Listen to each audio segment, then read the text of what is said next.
जय Jinendra. Jain study group के मन से मैं अनिला जैन आप सब ऑनलाइन जुड़ने वाले दर्शकों का हार्दिक स्वागत और अभिनंदन करती हूँ। आशा करती हूँ कि आप सभी स्वस्थ और सुरक्षित होंगे। अभी क्या कोरोना और लॉकडाउन का थोड़ा सा मुश्किल समय है। बड़े बच्चे सब घरों में बंद और परेशान हैं। स्कूल्स भी बंद है, कॉलेजेस भी बंद है, पाठशालाएं बंद है। हमारा आज का विषय है पाठशाला 2020 प्लस। अब जब बच्चे और पाठशाला की बात आती है तो बच्चे की पहली पाठशाला है उसकी माँ। माफ करिएगा पिताजी, लोग नाराज ना होइए क्योंकि आप सब लोग का भी उतना ही सहयोग है। और उसके बाद शुरू होता है स्कूल, कॉलेजेस, यूनिवर्सिटी, इन सब का दौर। बच्चे किताबी शिक्षा तो बहुत कुछ हासिल कर लेते हैं, हर अपने अपने विषयों में महारत हासिल कर लेते हैं और इसके साथ ही काफी जीवन में ऊंचाइयां भी हासिल करते हैं। भौतिक सुख सुविधाएं सब तरह से हासिल कर लेते हैं, लेकिन कुछ बाकी रह जाता है, कुछ छूट जाता है। एक शिक्षा जो उनके जीवन को सही रूप से समझाए, उनके चरित्र का निर्माण करे, उनमें संस्कारों का समावेश करे और इसके साथ जीवन में उन्हें नैतिक मूल्यों की शिक्षा दे, वो इन सब स्कूल्स और यूनिवर्सिटी के सिलेबस में नहीं होता। तो अब ये ज्ञान कहाँ से हासिल करें जो इन बच्चों को सही शिक्षा दे सके, जीवन के में आने वाले कई विपरीत परिस्थितियों में इन्हें लड़ने की, इन्हें सहन करने की, इन्हें जूझने की क्षमता दे, इनके अंदर अहिंसा, प्रेम, भाईचारा, मैत्री भाव ये सब ला सके। तो जरूरत होती है ऐसी पाठशाला जिन्हें कि हम कह सकते हैं धार्मिक पाठशाला, संस्कारशाला। कहते हैं धार्मिक पाठशाला संस्कारों का वट वृक्ष है, धार्मिक पाठशाला ज्ञान की प्याऊ है। धार्मिक पाठशाला ऐसी संस्कारशाला है जो कि भविष्य के लिए, राष्ट्र के लिए एक सही मनुष्य का, एक सही इंसान का निर्माण करती है। इसी से संबंधित आज हम बात करने के लिए जा रहे हैं। पाठशाला, धार्मिक पाठशाला, संस्कारशाला के बारे में हमने आमंत्रित किया है मेहुली जी कामदार को। मेहुली जी कामदार, आपकी ख्याति किसी से छुपी भी नहीं है।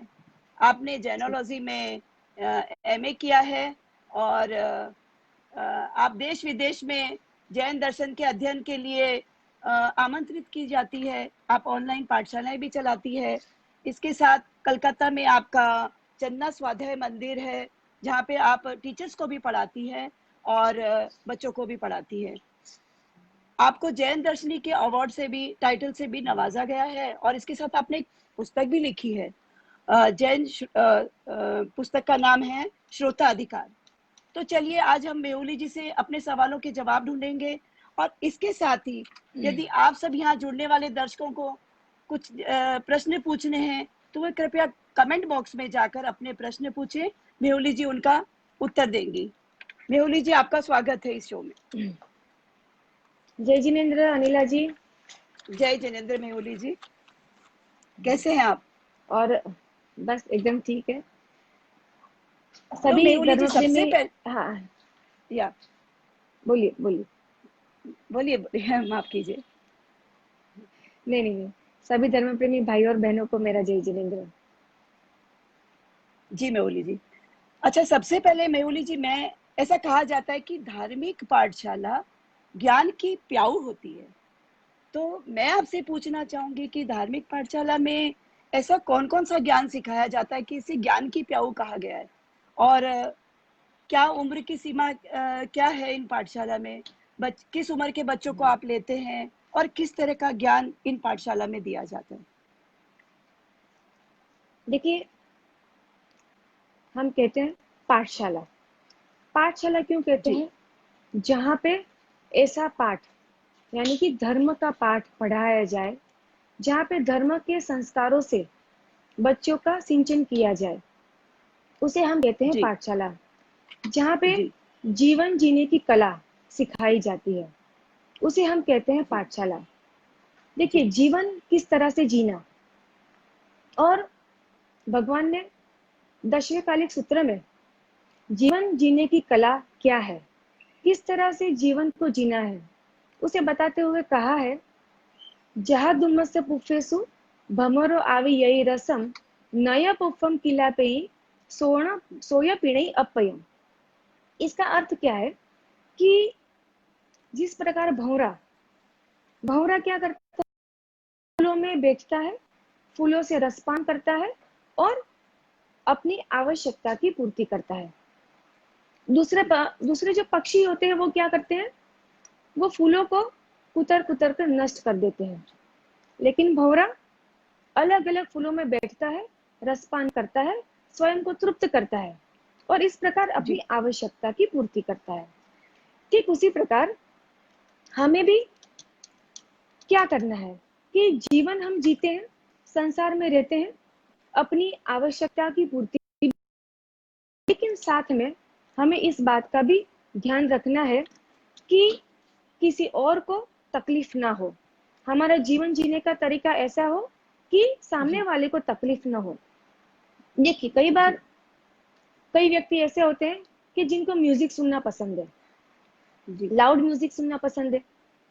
क्या करते हैं, एकदम लाउड म्यूजिक चला देते हैं, नहीं जी, सोचते हैं कि आसपास में कोई बीमार व्यक्ति है जो सो नहीं पा रहा है, कोई व्यक्ति की एग्जाम्स चल रही है, उसको पढ़ाई में जी, डिस्टर्ब हो रहा है। अगर सुनना है म्यूजिक तो ईयरफोन लगा के सुनिए, धीरे से जी, सुनिए, खुद भी जिए और दूसरों को भी जीने दे। तो जियो और जीने दो, जी, ये चीजें पाठशाला में बच्चों को सिखाई जाती है। इसके अलावा धर्म क्या है, धर्म की आवश्यकता क्या है, धर्म जी, क्यों करना, किस लिए करना, किस प्रकार करना, धर्म करने से क्या लाभ, ये सारी बातें भी जी, बच्चों को सिखाई जाती है। और उसके साथ साथ लेट गो करना, कॉम्प्रोमाइज जी, करना, एडजस्ट जी, करना और दूसरों के व्यू पॉइंट को साथ में लेकर चलना, जी, दूसरों के व्यू पॉइंट को भी समझना और इस जी, प्रकार से जीवन जीना। और जी, हम कहते हैं, आचार्य सूत्र में भगवान ने दो प्रकार की निद्रा की बात बताई, जी, द्रव्य निद्रा और भाव निद्रा। देखिए, जी, द्रव्य निद्रा का अर्थ क्या है, हम रात को सोते हैं, सवेर में उठ जाते हैं, तो अभी जी, हम द्रव्य निद्रा से जगे हुए हैं। और भाव निद्रा क्या है, हमारी आत्मा जो अनादिकाल से अज्ञानता के कारण निद्रा में है, जी, अज्ञानता रूपी निद्रा जो हमारी है, उसे भाव निद्रा कहा जाता है।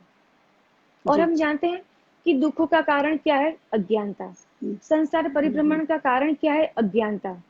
तो ये जी, भाव निद्रा को जी, तोड़ने की शुरुआत, हुँ, भाव निद्रा से जागृत होने की जो प्रोसेस है, उसकी जी, शुरुआत, उसका बीजारोपण पाठशाला में होता है। क्योंकि अज्ञानता को दूर करने का तरीका क्या है, ज्ञान की आराधना। ज्ञान, आराधना, ज्ञान की आराधना पाठशाला में बच्चों को कराई जाती है।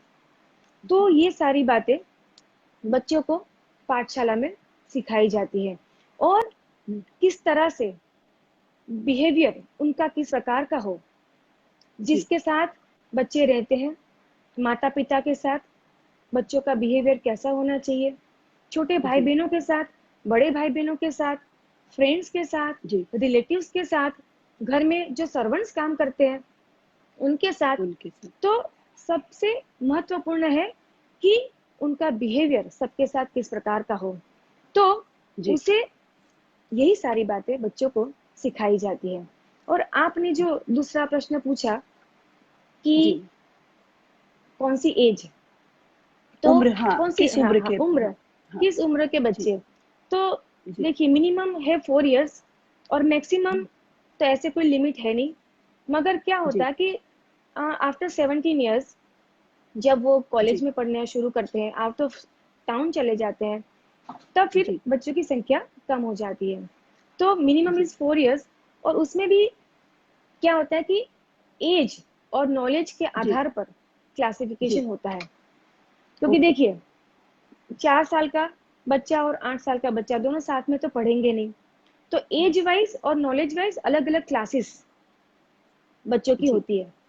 अब देखिए कई बार ऐसा होता है कि एक बच्चे ने एडमिशन लिया 5 साल की उम्र में, ठीक है, अब वो 3 साल पढ़ रहा है, अब वो 8 साल का हुआ। दूसरा बच्चा एडमिशन ले रहा है 8 साल की उम्र में, तो सोचिए दोनों की एज समान है मगर दोनों के नॉलेज में काफी अंतर है, क्योंकि जिसने 5 साल में एडमिशन लिया वो 3 साल से पढ़ाई कर रहा है। तो इस प्रकार नॉलेज और एज दोनों को ध्यान में रखते हुए क्लासिफिकेशन किया जाता है, उस तरह से बच्चों को अलग अलग क्लास में बिठाया जाता है। जी, बहुत सुंदर। अच्छा, अगले प्रश्न की ओर बढ़ते हैं मेहुली जी हम, कि जब ये पाठशालाएं इतनी उपयोगी है, धार्मिक पाठशाला है या संस्कार पाठशाला कहिए, तो फिर तुलनात्मक रूप में इनकी संख्या कम क्यों है? देखिए कई कारण है इसके पीछे। सबसे पहले तो लैक ऑफ अवेयरनेस, धर्म का समझना ना देना, धर्म को गौण कर देना, और दूसरा एक कारण है पीयर प्रेशर। देखिए आजकल के पेरेंट्स पीयर प्रेशर में जी रहे हैं। सब पेरेंट्स को क्या है कि दूसरे का बेटा डांस क्लास में जा रहा है, किसी का बेटा सिंगिंग क्लास में जा रहा है, किसी की बेटी ड्राइंग सीख रही है, कोई कराटे क्लासेस कर रहा है, तो पेरेंट्स को क्या होता है, अगर मैंने अपने बच्चों को नहीं भेजा तो वो पीछे रह जाएंगे। तो ये जो मेंटालिटी है कि मेरा बच्चा कहीं से किसी से भी पीछे ना रह जाए, तो उसके लिए ये क्या हो रहा है कि ये जो अवेयरनेस, अच्छा, और पेरेंट्स के ऊपर बच्चे डिपेंडेंट है। जब बच्चे छोटे होते हैं तब पेरेंट्स को ये सोचना है, देखिए पेरेंट्स जहां पर भेजेंगे बच्चे चले जाएंगे। अब पेरेंट्स में ही अवेयरनेस नहीं है, अगर पेरेंट्स ही धर्म के महत्व को नहीं समझते हैं तो होगा क्या। अच्छा, बचपन से ही हम बच्चों को क्या सिखाते हैं, देखो बेटा अच्छे से पढ़ाई लिखाई करो, अच्छे से पढ़ाई लिखाई करोगे तो अच्छी डिग्री मिलेगी, तो अच्छी जॉब मिलेगी, तो अच्छी लाइफस्टाइल होगी, अच्छा पे स्केल होगा। तो बचपन से ही हमने बच्चों को क्या शिक्षा दी है कि पैसा ही सब कुछ है, पैसा ही इम्पोर्टेंट है। नो डाउट पैसा इम्पोर्टेंट है बेटर स्टैंडर्ड ऑफ लिविंग के लिए, लेकिन साथ में धर्म भी महत्वपूर्ण है, धार्मिक शिक्षा भी महत्वपूर्ण है। अब देखिए होता क्या है अनिला जी कि ये जो संस्कार बच्चे के मन में बैठ जाते हैं, तो अब उसके मन में क्या है, मुझे मेरी करियर बनानी है, और आगे चलकर वही बच्चा फॉरेन जाता है, सेटल हो जाता है, माता पिता यही रह जाते हैं। फिर माता पिता को पलट कर देखता भी नहीं है, फिर माता पिता कंप्लेन करते कि मेरे बच्चे में धर्म के संस्कार नहीं है, मगर जब धर्म के संस्कार देने चाहिए थे तब वो नहीं दिए और बच्चों को दूसरे सारे क्लासेस करवाए, और धर्म के क्लासेस जो करवाने चाहिए थे वो नहीं करवाए। तो ये एक बहुत बड़ा कारण है कि आज देखिए पाठशाला में जाने वाले बच्चों की संख्या कम है। और दूसरी एक बात क्या है कि हमारी मेंटालिटी क्या है कि देखिए जितने भी सारे ये क्लासेस होते हैं, डांस कहिए या सिंगिंग कहिए या ड्राइंग या व्हाटएवर, जितने भी क्लासेस जी है वहाँ पे हम फीस देते हैं, और ये जो धार्मिक क्लासेस होती है वो फ्री में हो रही है। तो बिल्कुल। तो मेंटालिटी क्या है कि मैंने जहाँ पे पैसा दिया है वो पैसा मेरा पूरा वसूल होना चाहिए। और नहीं, धर्म वो तो चीज क्या अच्छी है। अब वो चीज सॉरी, अच्छी भी हाँ। है। हाँ, हाँ, और अच्छी भी है। हाँ अच्छी भी है, वो मेरा पैसा भी वसूल होना चाहिए। और ये क्लास क्या है, अगर ये मिस भी कर दिया, नहीं भी गए, तो हम भी क्या सोचते हैं कि धर्म ये तो वृद्धावस्था में करने की चीज है, अभी थोड़ी ना बच्चों की उम्र बिल्कुल। है धर्म करने की, धर्म सीखने की, वो तो कभी भी बाद में सीख लेंगे। तो यही कारण है कि आज जी, पाठशाला में जाने वाले बच्चों की संख्या कम है, और दूसरे बहुत। हाँ, हाँ सारे क्लासेस में बच्चे जी जा रहे हैं। तो जी। यही एक सबसे बड़ा कारण है। तो इसलिए कारण अवेयरनेस बढ़ानी है, पेरेंट्स को धर्म के महत्व को समझना है, समझ में तब आएगा। जाके जी तब जाके ये हो जी पाएगा। जी जी। जी, अगले प्रश्न की ओर अब हम बढ़ते हैं मेहुली जी।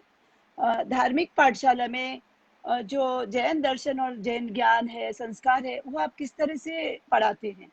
जैसे कि नियम है, सूत्र है, या और भी कई चीजें हैं, जैन शब्द हैं, ये तो बच्चों के लिए शायद थोड़े टफ होते होंगे।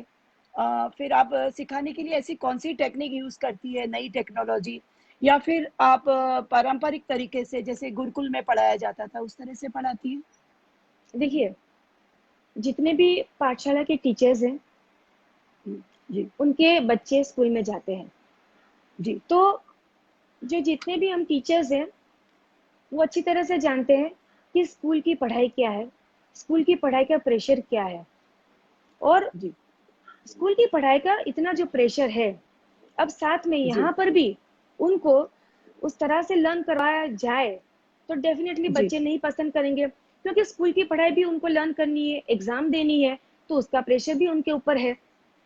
तो जी यहाँ पर पाठशाला में हम क्या करते हैं कि इसीलिए जो सिखाने का तरीका है, we try जी to make it as simple as possible so that it becomes easy for them, उन्हें लर्न। इसके लिए हम बहुत आसान तरीके से स्टोरी के माध्यम से हम जी उनको कठिन से कठिन जो विषय है जी उसको लर्न कराते हैं। जैसे जी कि हम आपको एक एग्जांपल देते हैं कि जी 8 कर्म। 8 कर्म, अनिला जी आपको तो पता होंगे कि 8 कर्म क्या है। 8 कर्म के जी। जो शब्द है, कहते हैं ज्ञानावर्णीय, दर्शनावर्णीय, वेदनीय, दस। मोहनीय, आयुष्य, नाम, गोत्र और अंतराय। अब अंतराय देखिए कर्म। जी बच्चे, अंतराय कर्म, तो बच्चों को अगर ये लर्न कराना है तो हम जी किस तरह से कराएंगे, क्योंकि बड़े बड़े भी इन 8 कर्मों को क्रम से नहीं बोल पाते। जी बिल्कुल।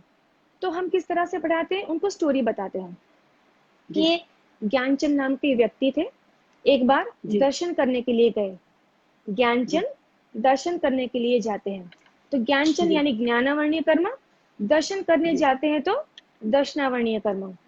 रास्ते में उनको पेट में वेदना शुरू हो गई, तो वेदनीय ओहो। कर्म। अब वो डॉक्टर मोहन के पास जाते हैं, तो चौथा हो गया मोहनीय कर्म। मोहनीय कर्म। तो ये 4 कर्म हो गए। ज्ञानचंद जी। भाई दर्शन करने जाते हैं, रास्ते में पेट में उनको वेदना होती है, और डॉक्टर वेदनीय मोहन, कर्म। हाँ वेदनीय कर्म, मोहनीय। और डॉक्टर मोहन के पास जाते हैं।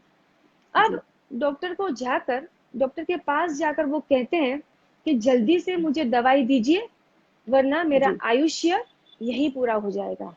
तो कौन सा कर्म हो गया, आयुष्य कर्म। आयुष्य कर्म। अब डॉक्टर दवाई देते हुए कहता है कि दवाई लीजिए, अपने भगवान का नाम लीजिए, यानी कि जी नाम कर्म।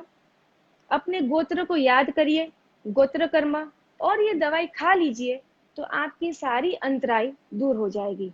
तो ये हो गया अंतराय कर्म। तो जी ये एक स्टोरी के माध्यम से हम जी बच्चों को ये पूरा लर्न करवा देते हैं इन ऑर्डर, और ये बच्चों को इस तरह से लर्न हो जाता है कि वो कभी जी। नहीं भूलते, कभी नहीं भूल पाते। और बहुत तो सुंदर। इस तरह से 8 कर्म हम लर्न कराते हैं। अच्छा, दूसरी जी बात, दूसरा एक एग्जाम्पल आपको बताते हैं कि जी कोई भी जैन व्यक्ति ऐसा नहीं हो कि जो नहीं जानता कि तीर्थंकर की माता को कितने स्वप्न आते हैं? जी कितने स्वप्न आते हैं तीर्थंकर की माता को? 14 जी, स्वप्न 16 आते हैं। सपने, हाँ, 14 14 सपने स्वप्न या या 16 हाँ स्वप्न। तो 16, अब हाँ। देखिए 14 स्वप्न। अच्छा, अगर हम आपसे पूछे अनिला जी कि आपको वो 14 स्वप्न याद है, आप बोल जी पाएंगे? जी, बोल पाएंगे? लेकिन क्रम से नहीं आएगा। स्वप्न तो याद है, लेकिन हाँ। हाँ हाँ। तो हाँ, देखिए, मगर पाठशाला के बच्चे आपको क्रम से बता जी देंगे कि माता त्रिशला को पहला स्वप्न कौन सा आया, दूसरा स्वप्न कौन सा आया, तीसरा स्वप्न कौन सा आया। तो हम उनको कैसे सिखाते हैं कि समझ जी लीजिए कि आप हाथी पर बैठकर गए मंदिर में। जी एक काल्पनिक स्टोरी है, आपको सिर्फ इमेजिन जी करना है कि आप हाथी पर बैठे हैं, मंदिर जा जी रहे हैं। जी और कभी भी आप देखिए हिंदू टेम्पल में जाएंगे तो अंदर में जी, आपको एक नंदी, जिसे हम बेल कहते हैं या इंग्लिश में हम बेल, ऑक्स हाँ। कहते हैं, तो उसका जी स्टेचू दिखाई देता है, उसकी जी मूर्ति होती है। जी, तो मंदिर में प्रवेश करते ही आपको क्या दिखाई देता है? बेल। बेल, तो आप हाथी पर बैठ कर गए मंदिर में, आपने जी देखा कि बेल है। अब उसके जी अंदर जब आपने प्रवेश जी किया तो सामने जी सिंह था, हम्म, सामने सिंह था और सिंह के ऊपर जी लक्ष्मी जी बैठे हुए थे। जी सिंह के ऊपर लक्ष्मी जी। तो देखिए पहला स्वप्न क्या हुआ? हाथी, बाद में जी बेल, तीसरा स्वप्न जी, हो गया लायन। तो पहले जो 3 हाँ, स्वप्न हो गए वो एनिमल्स यानी कि पशु। जी चौथा स्वप्न लक्ष्मी जी का। अब लक्ष्मी जी जी के गले में क्या देखा? फूलों की माला। तो ये हो गया जी 5वां सपना। और लक्ष्मी जी जी के आजू बाजू में क्या था? चंद्र और सूर्य। तो जी ये 7 स्वप्न यहाँ पर हो गए। जी ठीक है, तो ये स्टोरी के माध्यम से ये 7 स्वप्न हो गए कि हाथी जी पर बैठे नंदी को देखा, जी बाद में सिंह को देखा, सिंह पर लक्ष्मी जी बैठे थे, जी उनके गले में फूलों की जी माला थी और आजू बाजू में जी चंद्र और सूर्य थे। अब देखिए, जी हम मंदिर से बाहर आएंगे तो मंदिर जी के ऊपर हम क्या देखते हैं? ध्वजा होती है। कोई जी भी मंदिर के ऊपर क्या होती है? ध्वजा होती है। अब हमें इमेजिन करना है कि ध्वजा जो है वो कलश के अंदर में है। तो ध्वजा हो गया 8वां जी, स्वप्न, कलश हो गया 9वां स्वप्न। अब हम्म, कलश में 2 प्रकार का पानी है, पद्म सरोवर जी और क्षीर। कितने जी स्वप्न हो गए? 11 स्वप्न हो गए। ध्वजा, कलश, जी, पद्म सरोवर और क्षीर समुद्र। तो इस प्रकार 11 जी स्वप्न तो यही समझ हो गए। अब हमारी जी नजर आकाश में गई। जी आकाश में जनरली हम क्या देखते हैं कि विमान जा रहा है। तो देव जी विमान, विमान से क्या जी गिर रहा है? तो बहुत सारे रत्न गिर रहे हैं, तो रत्नों की जी, राशि। और विमान में से क्या निकल रहा है? तो धुआं निकल रहा है, तो यानी कि जी, अग्नि। तो इस प्रकार हम्म, से 14 स्वप्न स्टोरी के माध्यम जी से हम बच्चों को इस तरह से लर्न करा देते हैं कि वो कभी भी जी, ना भूले। तो इस ना तरह भूले, आसान तरीके अपनाते हैं ताकि बच्चों को जी डिफिकल्ट ना हो और खेलते खेलते बच्चे सीख जाए। सीख जाए, जैसे जी और बहुत सारी गेम्स हमारे टीचर्स जी, तैयार करते हैं कि बराबर, गेम्स के माध्यम से ही हम क्या करते हैं कि बहुत सारे हम्म, विषयों को सीख लेते हैं। जी आपने जैसे अभी जैन स्टडी पे तंबोला खिलाया था, जैन तंबोला। हाँ हाँ हाँ। तो हाँ, उसमें देखिए क्या है, खेल खेल में कितने सारे शब्दों की जानकारी हमें प्राप्त हो गई। जी जी, अच्छा, और एक चीज मुझे याद आई, मैं आपको शेयर करना चाहूंगी कि जैसे हाँ जरूर, जैसे बच्चों को सिखाना है कि नवकार मंत्र के जो 5 जी पद है, 5 कलर है, तो 5 जी कलर याद कैसे रखेंगे? तो बच्चों को कहते हैं कि भाई आप स्कूल जाते हैं, आपके जी यूनिफॉर्म का कलर क्या है? बच्चे कहते हैं व्हाइट। तो पहला जी, पद, उसका कलर क्या हुआ? व्हाइट। वाइट, आप सफेद, आप रास्ते में जाते हैं, स्कूल के लिए निकलते हैं, वहां पे ट्रैफिक सिग्नल आता है, तो ट्रैफिक सिग्नल जी, के कलर्स क्या है? तो बच्चे बोलते हैं कि रेड, येलो और ग्रीन। तो ठीक ग्रीन, उसी प्रकार दूसरे पद का कलर है रेड, तीसरे पद का कलर है येलो और चौथे पद का कलर है ग्रीन। ग्रीन, और ग्रीन और देखिए जी, स्कूल, आप इमेज, स्कूल ब्लू कलर की है, तो 5वें पद ओ, का कलर हो गया ब्लू। जी, वेरी तो इंटरेस्टिंग, इस हाँ तरह से हाँ, या we try to make it as simple as possible. जी जी। अभी ये विनीता जी सोनी जैन का ये दर्शकों में से एक है, विनीता सोनी जी जैन, उनका एक सवाल है कि क्या धार्मिक पाठशालाएं बच्चों को गलत रास्ते पे जाने से रोकती है? क्योंकि आजकल हम देखते हैं कि बच्चों में काफ़ी छोटी उम्र से काफ़ी बीमारियाँ जैसे व्यवहार की भी और शरीर की भी। व्यवहार में जैसे क्रोध बहुत जल्दी आने लगता है, कुंठा, निराशा, हम्म, ये सब हम्म, डिप्रेशन छोटी उम्र में और उसके बाद में कुव्यसन की और जल्दी बढ़ हाँ, जाते हैं। तो क्या ये सब दूर हो सकते हैं?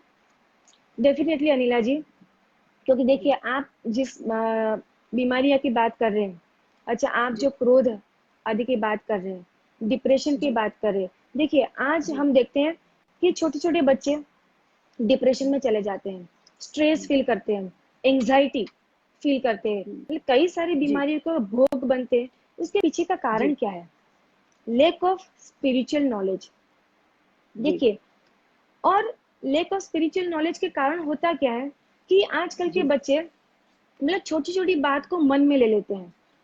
जी, देखिए, अगर एग्जाम में मार्क्स कम आ जाते हैं तो जी, सुसाइड कर लेते हैं, अपनी गर्लफ्रेंड से ब्रेकअप हो जाता है तो सुसाइड कर लेते हैं, जी, छोटी छोटी बातों में सोचिए डिप्रेशन में आ जाते हैं। अगर उनका मन चाह कुछ जी, न हो तब भी वो डिप्रेशन में आ जाते हैं, स्ट्रेस में आ जाते हैं। इसके जी, पीछे का कारण यही है कि लेक ऑफ स्पिरिचुअल नॉलेज। अब देखिए, जी, पाठशाला जाने वाले बच्चे, उनके पेरेंट्स से ही हमें ये पता चलता है। जब उनके पेरेंट्स आकर हमसे कहते हैं कि ये जी, दोनों भाई बहन इतने लड़ते थे, झगड़ते थे, छोटी छोटी बातों में जिद पकड़ के बैठ जाते हैं कि नहीं मुझे ये चाहिए, मुझे वो चाहिए, मगर जी, हम ये परिवर्तन देखते हैं इतने सालों से जब जी, पाठशाला आ रहे हैं बच्चे, तो उनके बिहेवियर में इतना चेंज है कि अब वो जी, छोटी छोटी बातों में झगड़ना उनका बंद हो चुका है। अच्छा, और जी, लेट गो करने की, अगर भाई बहन के बीच में पहले जैसे छोटी चीज के लिए जो झगड़ा होता था, अब क्या करते हैं कि जी, नहीं आप ले लो, कम हो गया है, वो झगड़ा क्या हो गया, कम हो गया। होता है झगड़ा, नहीं होता है वैसी बात नहीं है, मगर वो जो बार बार होता था वो जी, बहुत कम हो गया है। तो पेरेंट्स कहते हैं कि जी, हम इतने परेशान हो जाते थे कि क्या करें, बच्चों को कैसे समझाएं, और बच्चे किसी जी, तरह से समझने को तैयार नहीं है। मगर पाठशाला जी, में आने के बाद हमने अपने बच्चों जी, में इस प्रकार का परिवर्तन देखा है। जी, तो ये सबसे बड़ा बेनिफिट बच्चों में हम देखते हैं, उनके बिहेवियर में बहुत सारा ट्रांसफॉर्मेशन उनके जीवन में हम देख पाते हैं। जी। जी हमारे दर्शकों में से एक रचना जी का सवाल है कि ये आपकी पाठशाला में सिलेबस फिक्स रहता है कि आप उन्हें चेंज करती है, कुछ नए-नए इंटरेस्टिंग बनाती हैं? सिलेबस, देखिए कुछ जो बेसिक सिलेबस है वो फिक्स रहते हैं, बाकी जी, उसमें चेंजेस भी होते रहते हैं, समय अनुसार हम जी, उसमें चेंजेस भी करते हैं। जी, तो किस तरह की आवश्यकता है, अब एज के हिसाब से बच्चों को और नया क्या सिखाना चाहिए वो डिस्कस जी, करके उस प्रकार से उसमें परिवर्तन, उसमें चेंजेस करते हैं। जी। जी, हम अगले सवाल की ओर बढ़ते हैं और ये मनीष जी सोनी का भी सवाल है कि क्या पाठशाला में स्वास्थ्य और आहार के संबंध में आप कुछ सिखाते हैं? मेडिटेशन के बारे में कुछ बताते हैं? कि क्योंकि कहते हैं ना कि एक स्वस्थ शरीर में स्वस्थ मन निवास करता है, तो शरीर का तो स्वस्थ होना सबसे पहले ज़रूरी है। तो भक्ष्य अभक्ष्य का ज्ञान, अहिंसक पदार्थों का उपयोग, क्या ये सब बातें भी सिखाई जाती है? डेफिनेटली अनिया जी, क्योंकि ये तो हमारे धर्म का मूल है, जैन जी, धर्म का बेसिक ही यही है।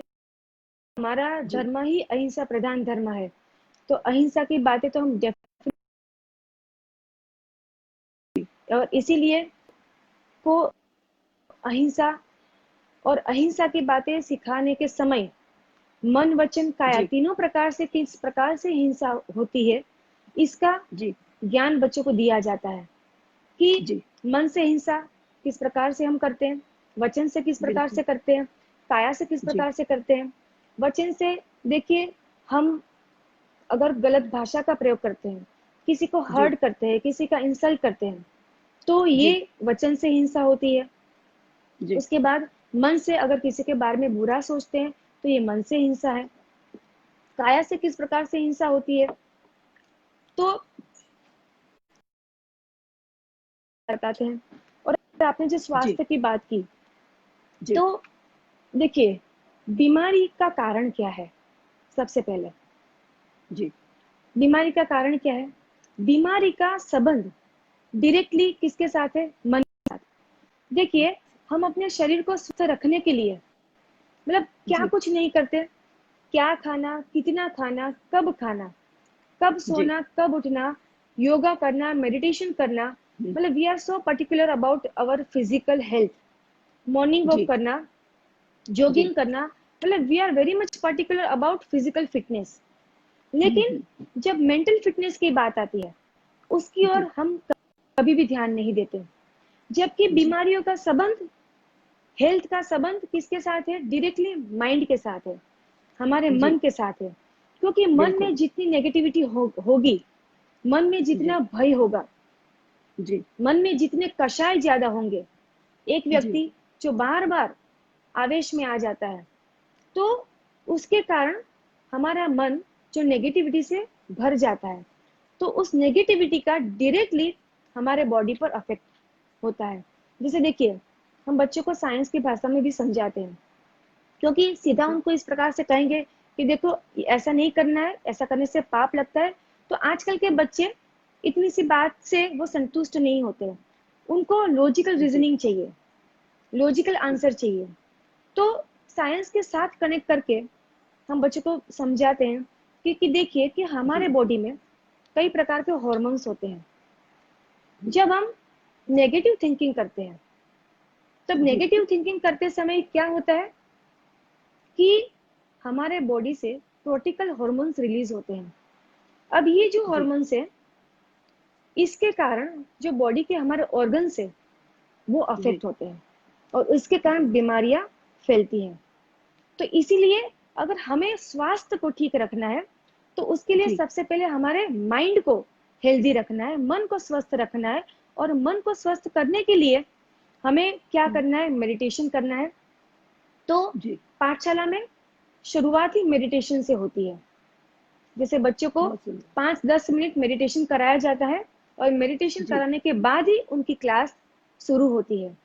और जी हमेशा बच्चों को पॉजिटिव थिंकिंग करने के लिए उनको स्ट्रेस दिया जाता है, उनको कहा जाता है कि नेगेटिव जी थिंकिंग से हमें अपने आप को दूर रखना है, और हमेशा जी पॉजिटिव थिंकिंग करनी है।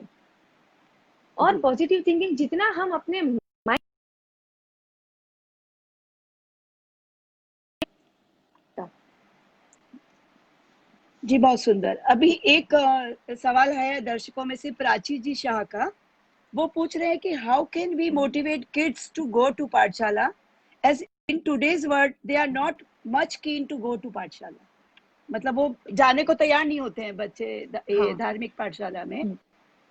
तो उनको कैसे हाँ मोटिवेट हाँ। करने का, उनको नहीं, क्या? जी देखिए, हमें बच्चों की साइकोलॉजी को समझना होगा। बच्चों जी को क्या पसंद है उसको समझना होगा। क्योंकि देखिए, जी हम सबके घर में बच्चे हैं, तो हमें पता है कि हमारे बच्चों को क्या पसंद है। और आजकल जी के जो बच्चे हैं, उनको कौन सी चीजों के प्रति ज्यादा लगाव है। देखिए, जी एक छोटा बच्चा, समझ लीजिए कि उसको अल्फाबेट पढ़ना भी नहीं आता है, वो बच्चे भी जी अगर उनके हाथ में मोबाइल दिया जाए, तो जी मोबाइल में उनको नहीं पता कि कहाँ पे कौन सा नंबर है, कहाँ पे कौन से अल्फाबेट है, मुझे क्या प्रेस करना, लेकिन वो पढ़ नहीं जी सकता। लेकिन फिर भी जी उसे जो देखना है, उसे अपना जी कार्टून देखना है या कुछ भी देखना है, वो ठीक बटन दबाकर वो अपना जी जो उसे देखना है वो खुद देख लेगा। और जी टेक्नोलॉजी के मामले में हम बच्चों की जी बात करें, तो ऐसा लगता है कि बचपन से क्या, जन्म से ही वो सीख कर आए टेक्नोलॉजी जी इतनी आजकल ऐसा फास्ट। ही कुछ हो गया। हाँ जी हाँ, आजकल जी ऐसा ही हो गया, क्योंकि टेक्नोलॉजी हाँ के बारे में जितना बच्चे अच्छे से जानते हैं, उतना हम भी नहीं जानते हैं। जी और देखिए, टेक्नोलॉजी सीखने के लिए ना उन्होंने कोई क्लासेस की है, ना जी किसी को सिखाना पड़ा। तो जी हमें बच्चों की रुचि को, बच्चों के इंटरेस्ट को समझना होगा कि बच्चों को क्या पसंद है। बच्चों को, जी देखिए, बच्चों को क्या पसंद है। बच्चों को स्टोरीज अच्छी लगती है, बच्चों को, अच्छा, बच्चों को गेम्स अच्छी लगती है खेलनी। जी और देखिए, आजकल के बच्चे टीवी के सामने बैठना ज्यादा पसंद करते हैं। मतलब टेब ले जी लीजिए, या कोई भी अपनी इलेक्ट्रॉनिक गैजेट्स ले लीजिए, आईपैड ले लीजिए। जी जी तो अगर उनके जी सामने ये आईपैड रख दिया जाए या मोबाइल रख दिया जाए, तो सोचिए आराम से वो जी खाना भी खा जी लेगा, और और बच्चा जो जी मम्मी पापा को परेशान कर रहा है, वो परेशान करना भी बंद कर देगा। और कई बार हम देखते हैं कि रेस्टोरेंट में जाते हैं तो बच्चों को शांत करने के लिए माता पिता उसको जी मोबाइल हाथ में दे देते हैं, तो बच्चा शांत बैठा रहता है, मोबाइल में जी दिखता जी रहता है। तो बच्चे जी समझना है। और जी उसी प्रकार हमें पाठशाला को अट्रैक्टिव बनाना जी है। पाठशाला में बच्चे आए तो हमें जी इस तरह से पावर पॉइंट जी प्रेजेंटेशन में एनिमेशन स्टोरीज एनिमेट वे में दिखाए, प्रोजेक्टर में दिखाए, जी तो बच्चों को अच्छा जी लगे, करके बच्चों को खिलाई जाए तो वो बच्चे आना पसंद करेंगे। और आजकल के बच्चों को देखिए, जी लर्न करने को कहेंगे, उनको लर्न करना पसंद नहीं है, मगर बच्चों को कहेंगे, अगर उनको एक्टिवली पार्टिसिपेट जी करने को कहा जाए तो दे आर रेडी। जी अगर उनको कहा जी जाए कि एलोकेशन करना है, उनको कहा जाए कि डिबेट करना है, उनको कहा जाए जी कि तुम्हें परफॉर्म करना है, तुम्हें स्किट करना जी है, तो बच्चे तुरंत जी रेडी हो जाते हैं, बिकॉज दे वांट टू जी participate, they want to do something new. जी क्रिएटिविटी बच्चों को ज्यादा पसंद है, तो जी क्रिएटिविटी कराई जाए तो वो बच्चों को ज्यादा जी अट्रैक्ट करती है। तो इस तरह की एक्टिविटीज अगर बढ़ाई जाए जी पाठशाला में तो जी डेफिनेटली दे वुड जी लव टू कम। बहुत सुंदर। अच्छा जी, एक मेहुली जी, मेरे पास सवाल आया है चेतना जी जवेरी का कमेंट्स में। Do you also have pathshala for women separately, specially those who may missed in their childhood this type of learning for some reasons? मतलब आप देखिए, समझ गए होंगे, अब मतलब लेडीज लोग के देखिए, लिए या हाँ बड़े एकदम लोगों के एकदम, लिए, या नहीं नहीं जी समझ गए।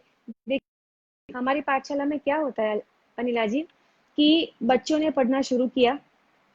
अब देखिए, पेरेंट्स आकर हमसे कहते हैं, स्पेशली मदर्स, जी कि बच्चों की जी नॉलेज इतनी ज्यादा बढ़ गई है कि हमें खुद को गिल्ट फील होता है कि जी हमें कुछ भी नहीं आता।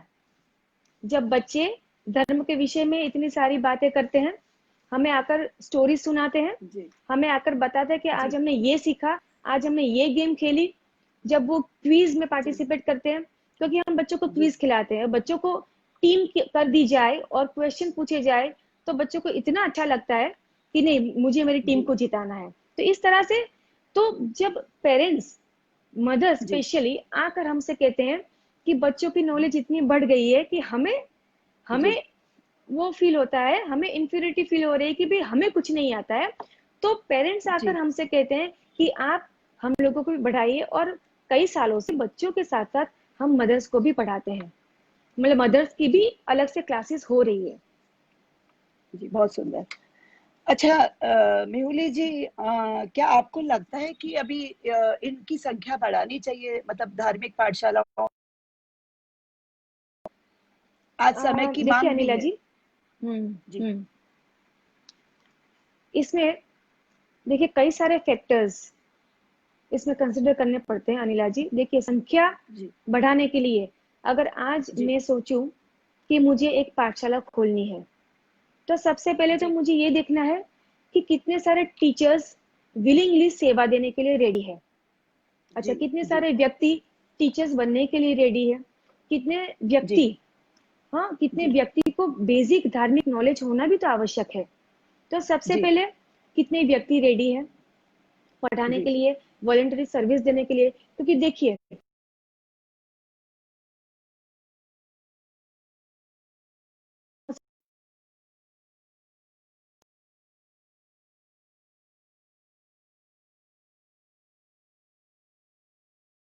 पता, लेकिन हमारी पाठशाला जी में जितने भी टीचर्स है वो ऑनररी सर्विस देते हैं। अच्छा, जी बहुत सुंदर। हम सब ऑनररी सर्विस देते हैं। तो देखिए कि पाठशाला में मतलब घर को भी संभालना, परिवार को भी देखना, और जी इतने सारे बच्चों को, बच्चों के लिए गेम्स तैयार करना, बच्चों के लिए जी सिलेबस रेडी करना, बच्चों के बीच इतना टाइम देना। देखिए, ये जी सब वॉलेंटरली सेवा देने के लिए कितने जी व्यक्ति रेडी हो रहे हैं। उसके बाद जिस एरिया में हमें पाठशाला खोलनी है वहां पे जी कितने बच्चे हैं, पहले तो वो सर्वे करना पड़ता है कि कितने बच्चे जी हैं जो पाठशाला में आ सकते हैं। जी उसके बाद जगह, ये तीन महत्वपूर्ण चीजें हैं जो जी कंसिडर करनी पड़ती है, टीचर्स, स्टूडेंट्स और जगह। जी फिर डिस्टेंस जी कितना है, बच्चे कैसे आएंगे, वो भी एक महत्वपूर्ण प्रश्न है। तो ये जी सारी बातें ध्यान में रखने के बाद ही हम जी एक पाठशाला को खोल पाते हैं। क्योंकि सिर्फ सोच लें जी कि मुझे पाठशाला खोलनी है तो ऐसे तो नहीं होगा। बच्चों को भी तैयार करना है, टीचर्स को भी रेडी करना है, और जी क्लासेस जी अलग अलग रेडी करने हैं। तो बहुत सारी इसमें चीजें हैं जो हमें ध्यान में रखनी है। जी और जी दूसरी भी बात है कि कहाँ पे कितनी पाठशाला ऑलरेडी चल रही है, उसका भी हमें जी सर्वे करना है। उस हिसाब से जी हमें आगे देखना है जी कि किस तरह से आगे बढ़ सकते हैं। जी जी। अभी एक निश जैन का सवाल है कि क्या जैन स्टडी इस तरह की एक धार्मिक पाठशाला, संस्कारशाला शुरू कर सकती है? नहीं नहीं, देखिए, जैन स्टडी तो रेडी है। जी जैन स्टडी का तो काम क्या है? धर्म की प्रभावना करना, शासन की प्रभावना जी करना। और देखिए, जी शासन जी की प्रभावना करने के लिए ही जैन स्टडी की शुरुआत हुई। जी आज जी जो इतने सारे कार्यक्रम हो रहे हैं जैन स्टडी के द्वारा, जी आज हम जी देखते हैं कि बच्चों के लिए इतने सारे अच्छे अच्छे प्रतियोगिताएं हो रही है। पहले जी पहले जी। स्किट कंपटीशन हुआ, फिर आर्ट कंपटीशन हुआ, और उसके बाद हाँ आज हम देख रहे हैं कि बच्चों ने जैन हीरो पे जी। उन्होंने बहुत उन्होंने सुंदर प्रस्तुतियां पार्टिसिपेट, दी। हाँ, हम्म, प्रस्तुतियां दी, इतनी अच्छी से तरह से जी पार्टिसिपेट किया। अच्छा, जी एवरी वीक जी हम जैन स्टडी में देखते हैं कि नया नया टॉपिक दिया जाता है, और जी उस जी टॉपिक पर अपने विचार लोग प्रस्तुत करते हैं। तो जी शासन की प्रभावना करना ही जैन स्टडी का मोटो है, और यही जी जैन स्टडी का उद्देश्य है। तो डेफिनेटली जी इस विषय पर भी हम आगे बढ़ सकते हैं। आज जी जैन स्टडी के जो हमारे जो दिलीप भाई मेहता है, आज आज उनका एक विजन था। उन्होंने जब ये जैन जी स्टडी की शुरुआत की, तो यही उनका जी विजन था कि जी इस ग्रुप के माध्यम से हम शासन की जी प्रभावना करें। और कई लोग जी जिन्हें जी जिन्हें नहीं वो सुविधा मिल पाती कि वो जी जाए कहीं से पढ़े, तो इस तरह जी की अलग अलग एक्टिविटी के माध्यम से वो काफी जी अलग अलग तरह से वो धार्मिक ज्ञान को प्राप्त कर सकते हैं। तो डेफिनेटली जैन जी स्टडी का यही उद्देश्य जी है, शासन की प्रभावना करना। जी जी जी। हाँ, एक सवाल आया है रचिता जी शाह की तरफ से, मेहुली जी, कि how can you teach hmm teenagers scientific way of learning Jainism? धर्म और हम्म। विज्ञान को जोड़ के आप कैसे सिखाती हैं? देखिए, धर्म और जी विज्ञान को जोड़कर जी ही हम आगे बढ़ सकते हैं। जी सिर्फ धर्म जी की बात करेंगे तो आजकल के यंगस्टर को वो बात डाइजेस्ट नहीं होती है। तो जी हमें साइंस के साथ जोड़कर ही बात करनी पड़ती है। जैसे कि देखिए, जी एक अत्यंत महत्वपूर्ण विषय है। हम जी आज के दिन में, आपने सुना होगा इंटरमिटेंट फास्टिंग। आज जी इंटरमिटेंट फास्टिंग, देखिए, एक जापानीज साइंटिस्ट, जी नाम नाम तो मुझे याद नहीं, लेकिन जापानीज साइंटिस्ट को अवार्ड मिला। तो जी उनको जो अवार्ड मिला, वो किस लिए अवार्ड मिला? कि उन्होंने जो रिसर्च किया ऑटोफेगी, जी और उन्होंने रिसर्च करके क्या बताया कि अगर जी इंटरमीडिएट फास्टिंग अगर हम अपने जीवन में अप्लाई करते हैं, तो देखिए, जी सबसे पहले तो इंटरमीडिएट फास्टिंग है क्या? कि जी 14 से 15 घंटा कुछ भी नहीं खाना, न भोजन करना, जी न पानी पीना। तो जी देखिए, इससे शरीर को क्या फायदा होता है कि इंटरमीडिएट फास्टिंग के द्वारा, देखिए, जब जी हम 14-15 घंटे नहीं कुछ भी खाते हैं, तब बॉडी क्या करती है? बॉडी को भूख तो लग रही है, मगर हम खा नहीं रहे। जी तो जो हमारी बॉडी है वो ऑटोमेटिक जो डैमेज सेल्स हमारे बॉडी के है उसे खाना जी शुरू कर देती है।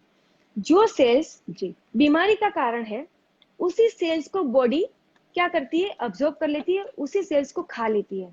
अब देखिए, जैन जी दर्शन में जिसे हम रात्रि भोजन का त्याग कहते हैं, जब हम रात्रि भोजन करते हैं कि सनसेट के जी बाद हमें नहीं खाना है, तो देखिए, सनसेट के बाद नहीं जी खाते और सनराइज के बाद खाते हैं, तो सोचिए कितने घंटे का जी फास्टिंग हो गया।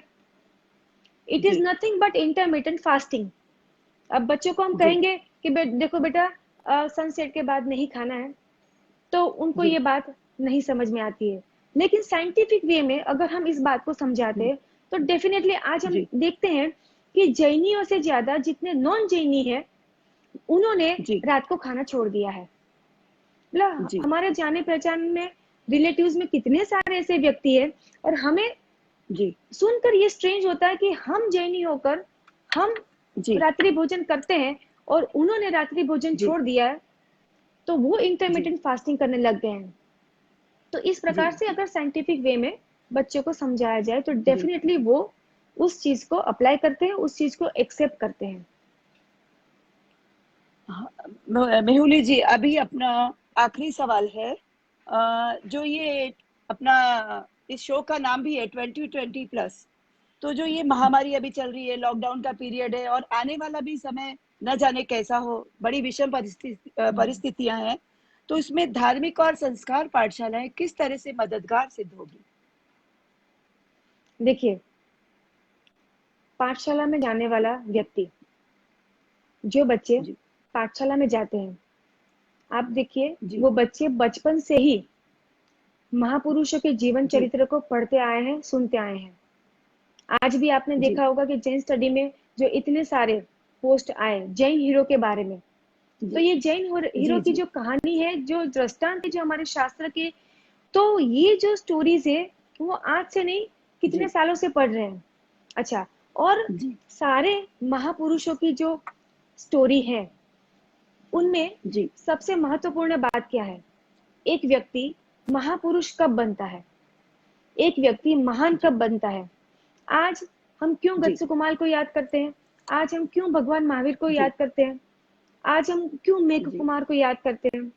आज हम क्यों खंडक जी मुनि को याद करते हैं? क्यों गौतम स्वामी को याद करते हैं? उन्होंने ऐसा क्या खास कर दिया कि आज हम उनके गुणगान करते हैं, उनको याद करते हैं? वे महान क्यों बने? जी उन्होंने ऐसा क्या किया? जी तो जी जितनी भी हम स्टोरीज पढ़ेंगे उसमें खास जी जानकारी हमें क्या मिलती है कि विपरीत जी परिस्थिति में अनफेवरेबल जी सिचुएशन उनके जीवन में आई, लेकिन वो डगमगाए नहीं। जी उस सिचुएशन को भी बिल्कुल उन्हें उन्हें पता था कि किस प्रकार मुझे इस सिचुएशन को हैंडल करना है। इस जी अनफेवरेबल सिचुएशन में मुझे मानसिक संतुलन को किस प्रकार जी बनाए रखना है। तो जी बच्चे बचपन से ही सुनते हैं। और देखिए, जी जिस वृक्ष की जड़ें मजबूत हो, कितने भी आंधी बिल्कुल तूफान आ जाए वो वृक्ष को गिरा नहीं पाता। ठीक उसी प्रकार धार्मिक संस्कार के जी सिंचन से जिस बच्चों की जड़ें मजबूत है, वो बच्चे जी जी कोई भी परिस्थिति आती है, कैसी भी विषम परिस्थिति आती है, उन्हें जी पता है कि इस जी परिस्थिति में मुझे जी किस तरह से मानसिक जी संतुलन को बनाए रखना है। और जी जी देखिए, ये जो बच्चे हैं पाठशाला में आते हैं, वो कर्म जी थियरी को पढ़ते हैं, वो कर्म के जी विषय में जानते हैं। इतना ही नहीं कि जी कर्म का हमारे जीवन के साथ क्या संबंध है, जीवन में जो जी परिस्थिति आती है वो कौन से कर्म के जी कारण आती है। अगर बीमारी आ जी रही है, अगर मुझे कुछ बीमारी हुई है, तो उसके पीछे का जी कारण कौन सा कर्म है, वो भी बच्चे जानते हैं कि जी मेरे अशातवेदनीय का उदय है और बीमारी है। जो पाठशाला में आते हैं तो उनके सामने उनका जी आत्मविश्वास इतना दृढ़ होता है अनिला जी। और आप जी बिलीव नहीं करेंगे, आप पाठशाला के बच्चों को जी अगर मिलेंगे तो आपको पता चलेगा कि आत्मविश्वास जो उनका इतना स्ट्रांग होता है, उनका मनोबल इतना दृढ़ जी होता है। डरते तो हम लोग हैं, जी और बच्चे बच्चे तो हमें जी कहते, बच्चे लोग सही है। हमें कहते हैं कि डरने की तो कोई बात ही नहीं है, आप क्यों इतना छोटी छोटी चीज में बात ही नहीं इतना सही। हाँ, इतना भयभीत हो रहे हैं। भयभीत होने की सही तो कोई बिल्कुल बात ही बिल्कुल नहीं है। बात ही नहीं है जी। बहुत सुंदर मेहुली जी, आज आपने हमें बहुत ही सुंदर उत्तर और बहुत ही रोचक तरीके से प्रश्नों के उत्तर दिए धार्मिक पाठशाला और संस्कारशाला के बारे में। तो वाकई में धार्मिक पाठशाला ज्ञान की प्याऊ है, यहाँ भरपूर ज्ञान का भंडार है। आइए और धार्मिक पाठशाला में अपने अपने बच्चों को भेजिए, और अगर खुद भी हम लोग जाना चाहें तो अपने नियरेस्ट जो भी धार्मिक पाठशाला है हम उसमें आप प्रवेश ले सकते हैं और ज्ञान का अर्जन कर सकते हैं। मेहुली जी, आपका बहुत बहुत हार्दिक आभार प्रकट करती हूँ। और आप सबसे आपसे हमें बहुत ही प्रेरणा मिली है, बहुत ही सुंदर ज्ञान मिला है। मैं जैन स्टडी ग्रुप की भी बहुत बहुत आभारी हूँ कि इस मंच के माध्यम से हम सबको इतना का मौका मिला और इतनी महत्वपूर्ण जानकारी मिली। आशा करती हूँ कि आप सब इस विषय के बारे में गंभीरता से और गहनता से सोचेंगे। अंत में एक छोटी सी बात कहकर मैं विदा लेना चाहूंगी। जरूरी नहीं कि रोशनी चरागों से हो, जरूरी नहीं कि रोशनी चरागों से हो। ज्ञान और संस्कार की शिक्षा से भी घर रोशन होते हैं। ज्ञान और संस्कार की शिक्षा से भी घर रोशन होते हैं। जिन वचनों के विपरीत कुछ कम अधिक कहने सुनने में आया हो तो मैं आप सबसे क्षमा याचना करती हूँ। मिच्छामि दुक्कडम। जय जिनेन्द्र। मिच्छामि दुक्कडम। जय जिनेन्द्र। मिच्छामि। जय जिनेन्द्र। थैंक यू अनिला जी। जय धन्यवाद मेहुली जी। जिन वाणी से कम अधिक विपरीत कुछ भी कहा हो तो अनंत जी। अनंत से केवली भगवंतों की साक्षी से तस्य मिच्छामि दुक्कडम। जय जी। जय जिनेन्द्र। जय जी।